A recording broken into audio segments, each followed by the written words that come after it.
So FDC చైర్మన్గా నేను charge తీసుకొని 1 వీక్ అయింది. నేను యూఎస్ వెళ్ళి వచ్చిన తర్వాత ఇమీడియట్లీ సీఎం గారిని కలవడం, ఇమీడియట్లీ సీఎం గారు కూడా ఇండస్ట్రీతో మీటింగ్కి మాకు ఈరోజు అపాయింట్మెంట్ ఇవ్వడం. సో ఈ మీటింగ్కి మెయిన్గా హైలైట్ పాయింట్. సో సీఎం గారు మా అందరికీ ఇండస్ట్రీ నుంచి ఏమేమి కావాలి, ఇండస్ట్రీకి కూడా అన్ని ఛాంబర్ ద్వారా, Telangana chamber and Telugu film chamber ద్వారా వారికి విన్నవించడం జరిగింది. ఇక్కడ ఉన్న చిన్న చిన్నవి మాకుండే సమస్యలు ఉంటాయి, షూటింగ్లనో ఈవెంట్స్ అనో ఇలాంటి అవిటికి మాకు, అలాగే డీజీపీ గారిని కూడా కూర్చోబెట్టుకొని సినిమా ఇండస్ట్రీకి కావాల్సిన అన్ని పోలీస్ సైడ్ నుంచి ఎప్పుడు ఏది కావాలన్నా ఎలాంటి సపోర్ట్ చేయాలి ఏంటి అనేది కూడా చెప్పడం జరిగింది.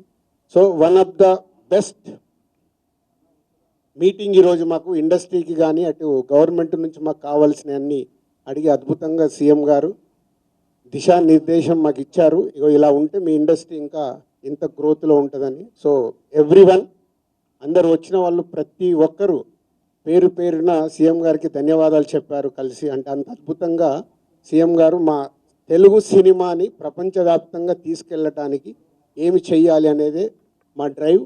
సో హోల్ ఇండస్ట్రీ నెక్స్ట్ ఇంకో మీటింగ్ వేసుకొని మళ్ళీ సీఎం గారికి ఏమేమి చేస్తే బాగుంటుంది అనేది ప్రపోజల్ ఇవ్వబోతున్నాం.